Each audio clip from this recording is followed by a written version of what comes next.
印度最可怕的10个节日习俗，第1名堪比春节，但却拥有堪比原子弹一样的臭气。俗话说，林子大了，什么鸟都有。根据最新数据显示，印度人口在2024年约为14.4亿，位列世界第1。光是民族都有100多种，是中国的2倍。文字多达50多种，语言多达2000多种。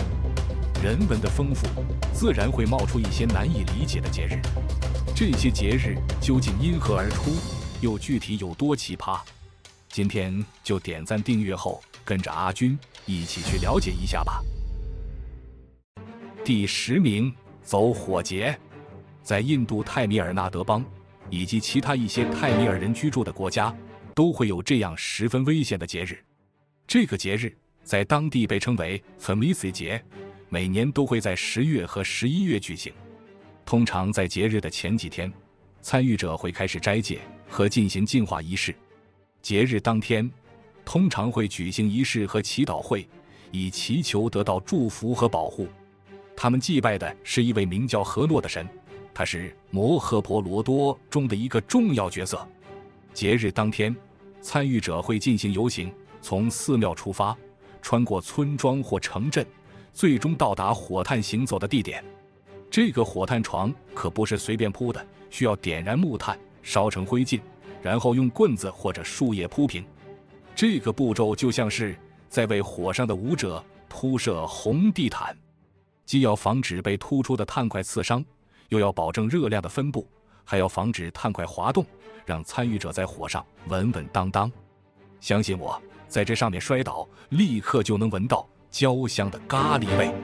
当然，他们也会自己撒上香料粉，屏幕前都能闻到扑面而来的咖喱味。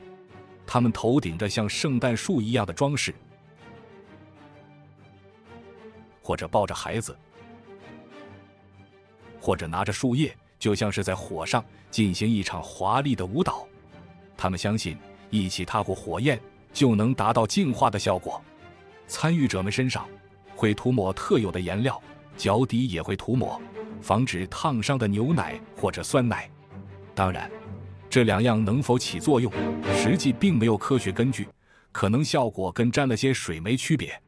火床对面会挖有水坑，这倒是能达到立刻降温的效果。尽管有很多人因此受伤，但他们依然坚定信念，因为他们相信只有坚定信念才能积极面对生活的挑战。这个节日虽然危险，但也充满了信仰的力量。当然，我得提醒大家，这个节日千万不能模仿，安全第一。如果你想体验一下仪式的感觉，不妨试试给我点赞、订阅、转发。这个仪式既安全又愉快，哈哈。第9名，乡村体育节。或许你经常会看到以下的这些印度的骚操作，其实这些基本来自于奇拉赖布尔体育节中的表演节目，也俗称乡村奥运会。在每年的2月份，印度旁遮普邦的奇拉赖布尔会举办世界上最开挂的比赛。比赛中，你会看到上至90岁老人100米赛跑，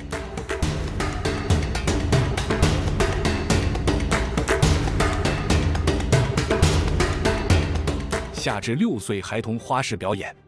比赛主要分为3大类：现代体育项目、农村运动项目和最奇葩的花式表演项目。现代项目一些常见的长跑、短跑、扔铅球，这些就不多介绍了。而农村运动项目里最常见的是当地特有的卡巴迪和摔跤。既然是农村项目，自然不能缺少拖拉机比赛，以及搬沙袋比赛，还有举轮胎比赛、拔河比赛。其中最特别的要数动物比赛了，狗狗赛跑比赛、骑马比赛、骡子拉车比赛。最奇葩的还要是牛拉车比赛，这个估计也就只有印度能看到了吧。不过该项目因为被指虐待动物，已经在2014年禁止了。最后就是花式表演项目，这里会有各种开挂操作，比如滚轮胎比赛、牙齿踢砖头、牙齿雕重物、各种危险的杂技、喷火表演、胸口碎砖头、劈火砖表演，以及离谱给离谱开门、离谱到家的耳朵拉重物。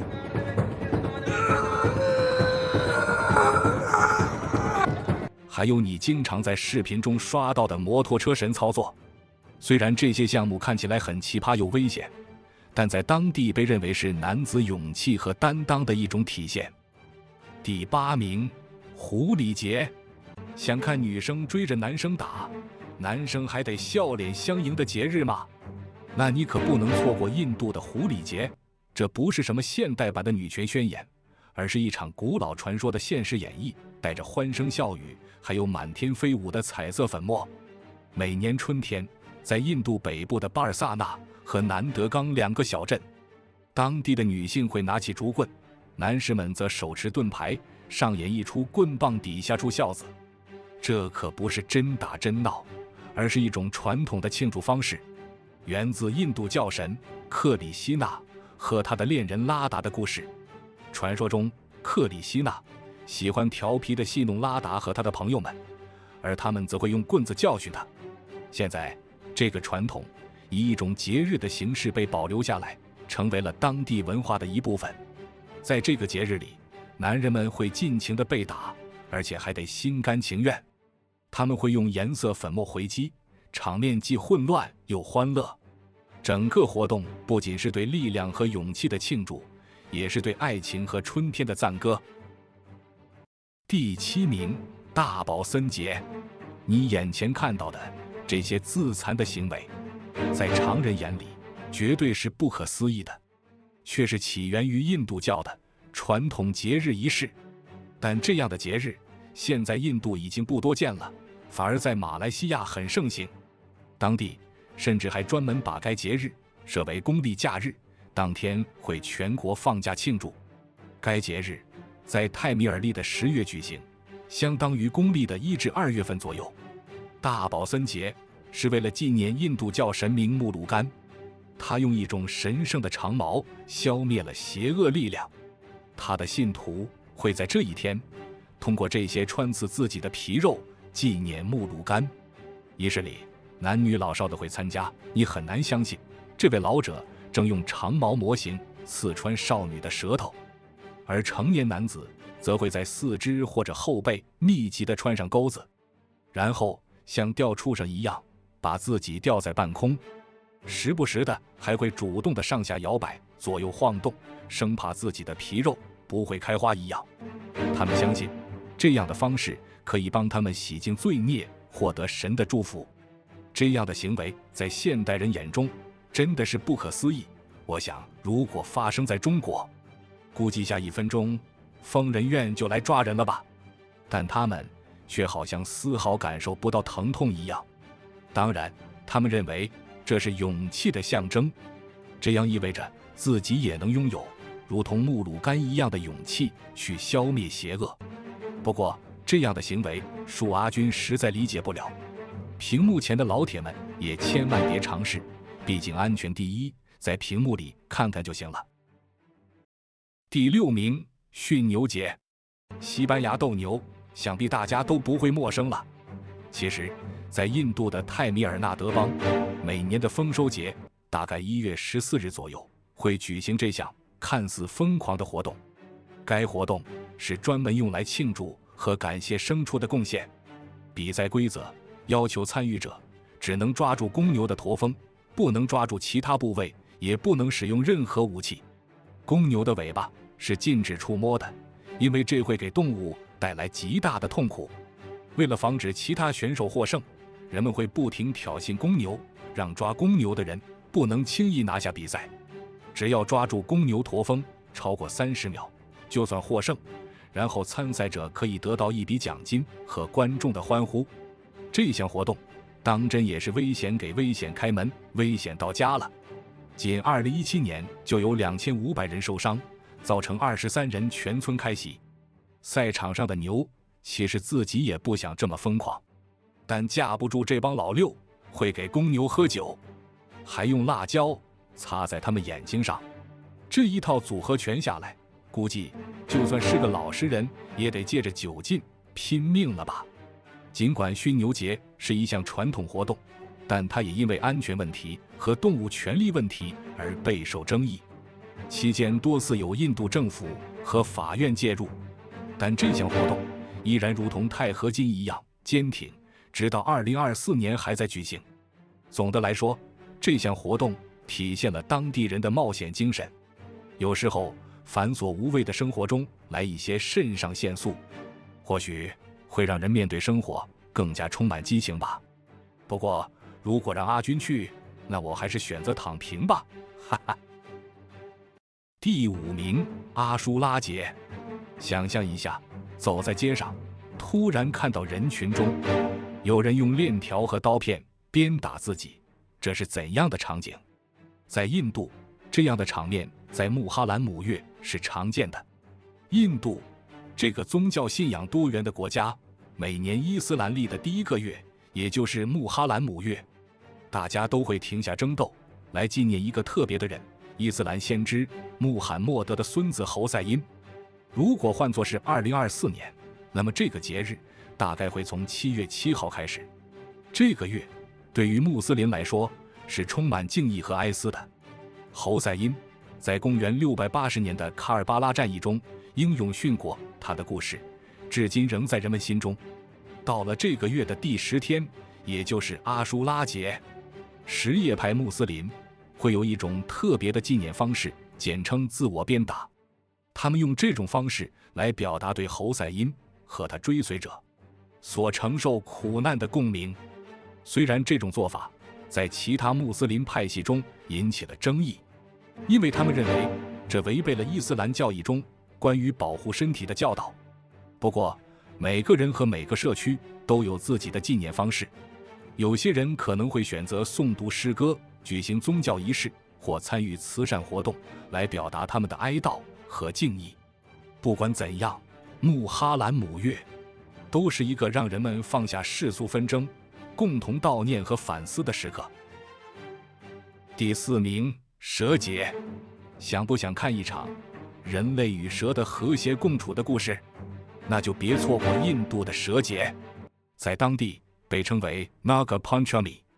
这一天，蛇不再是那个让人尖叫的爬行动物，而是变身为受人尊崇的 VIP， 享受着牛奶浴和花瓣礼遇。Naga Panchami 尽管听起来有点像来自外太空的名字，但的确是印度的传统节日。每年在印度历的什拉万月的第5天举行，大概是公历7月到8月之间。这一天，人们会敬拜蛇神，以求得神的庇护和好运。在这个节日里，不管是家里的蛇雕像，还是野外的活蛇，都会得到特别的对待。人们会给蛇洗个澡，用牛奶喂食，甚至还会举行隆重的祭祀仪式。据说这样做可以保佑家人健康，避免灾难。这个节日不仅是对自然和动物的尊重，也是对生命力量的庆祝。在这一天，蛇不再是那个需要被驱赶的家伙，而是成了家庭的贵宾。所以下次你在蛇节那天看到人们对蛇格外亲切，别惊讶，他们只是在遵循着古老的传统，给蛇神送上一份特别的礼物。第3名，老虎舞。如果你以为只有在丛林里才能遇见成群的老虎，那你就大错特错了。在印度喀拉拉邦的普里卡利节日上，街头巷尾都是跳跃的老虎，每一个动作和咆哮都充满了节日的狂欢气氛。普里卡利这个名字在马拉雅拉姆语中意为豹之舞，是喀拉拉邦一个充满活力和色彩的传统节日。它起源于大约200年前，传说是由喀拉拉邦的国王为了庆祝丰收节而创办的。在普里卡利节日，参与者们会花上几个小时，由专业的艺术家在它们的身体上绘制复杂的老虎图案和其他野生动物的图案，它们的脸上会有狰狞的表情，身上的图案栩栩如生，简直就像是从丛林中走出来的老虎。随后，这些野兽会随着传统古典的节奏在街道上舞动，模仿老虎的动作，表现出力量，还有啤酒肚。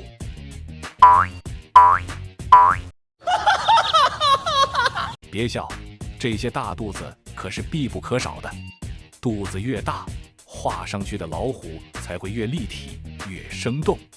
所以在这一天，你可以大大方方地露出你的啤酒肚，因为啤酒肚在这一天是你的骄傲。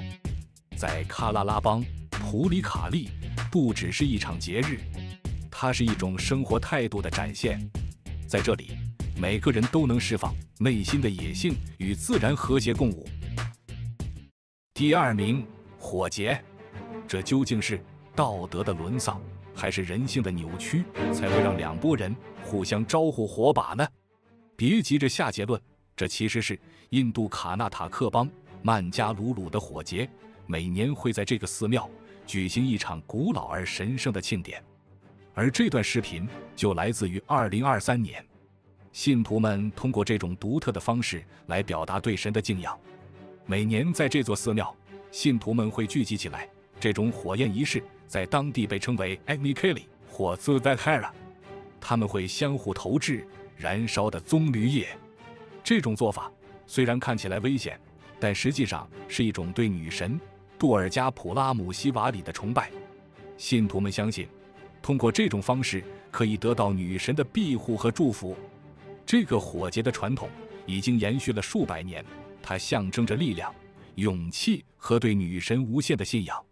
参与者们在节日前会进行严格的准备，穿上特制的防火裤，确保在进行这一传统仪式时的安全。总之，印度卡纳塔克邦的火节是对信仰的一种极致展现。它证明了，即使在现代社会，古老的传统和仪式仍然能够以一种充满活力的方式存续下来。这不是道德的沦丧，也不是人性的扭曲，而是一种文化的传承和对神圣的尊重。在这里，火焰不仅照亮了夜空，也照亮了人们内心对于信仰的坚持。第1名，排灯节。你可能会觉得难以置信，但在印度，确实有人们互相扔牛粪，甚至躺在地上让牛踩过身体的习俗。这到底是为了什么呢？在印度，每年的10月或11月，人们会庆祝对他们极为重要的排灯节。这个节日在印度的意义有点像中国的春节，它象征着光明战胜黑暗，善良战胜邪恶，知识战胜无知。在为期5天的庆祝中，人们会点亮油灯和烟花，以此庆祝希望和胜利。但在印度的某些地区，排灯节的庆祝方式就有些让人费解了。特别是在节日的最后一天，村民们会收集大量的牛粪，将其堆积在村中，然后男性村民会参与一场别开生面的牛粪大战。在印度教中，牛被视为神圣的动物，因此牛粪在当地人看来具有净化身体和驱除疾病的作用。这种独特的习俗可能是全世界只有印度才会有的奇观。这让阿军想起了一句话，叫厕所里打灯笼。而在印度西部贾布阿镇还举行了更辣眼睛的仪式。只见印度教男子躺在路面上，一个个连成排的躺板板，牛儿则用绣花小脚在身上跳着华尔兹，时不时还能听到男人的惨叫声。关键是有人受伤，他们会用牛尿牛粪就地治疗。我想如果我快不行了，谁用那玩意儿给我治疗？我保准能被臭到活过来，然后跟那个对我治疗的人拼了。好了，以上就是本期视频的全部内容了。这些奇怪的节日有没有让你惊讶呢？还有见过什么更加离谱的节日吗？欢迎在评论区讨论。如果喜欢我的视频，请点赞、订阅、转发，支持阿军。也可以进入我的主页，里面有更多精彩内容等着你的挖掘。那么，让我们下期不见不散。